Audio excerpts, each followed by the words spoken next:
এই যে তোমাদের দিদি গোপালকে খাবার খাওয়াচ্ছে, তোমাদের দাদা ভিডিও করছে।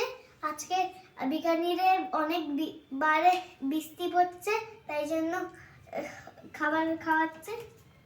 এই যে তোমাদের দিদি রান্না করেছে।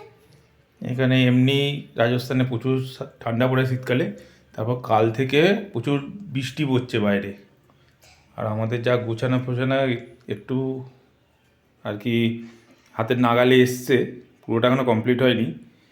তাই এখন আপাতত আমরা কুকারে ভাত সেদ্ধ করে এই আলু দিয়ে আর ঘি নিয়ে আসা হয়েছিল বাড়ি থেকে, সেই ঘি আর এইটা আমার একটু ফেভারিট লঙ্কা তেল জিরে দিয়ে আর বেগুন ভাজা দিয়ে আজকে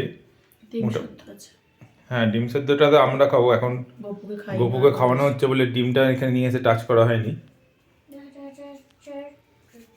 বাইরে বিশাল ঠান্ডা, আমার গলার অবস্থা খারাপ, আমরা স্বর বের হচ্ছে না।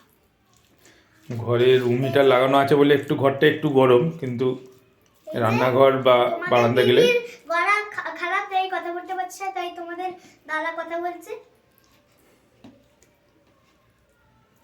আমাদের ঘরে রুম হিটার রয়েছে বলে একটুখানি গরম আছে ভেতরটা, কিন্তু বাইরেটা মারাত্মক ঠান্ডা। কালকে চান করে নিয়েছি, আজকে আর চান হবে না, গিজারের জলও আর কি ঠান্ডা হয়ে যাচ্ছে। এই 3-4টে কম্বল ঢাকা দিয়ে শুয়েছিলাম।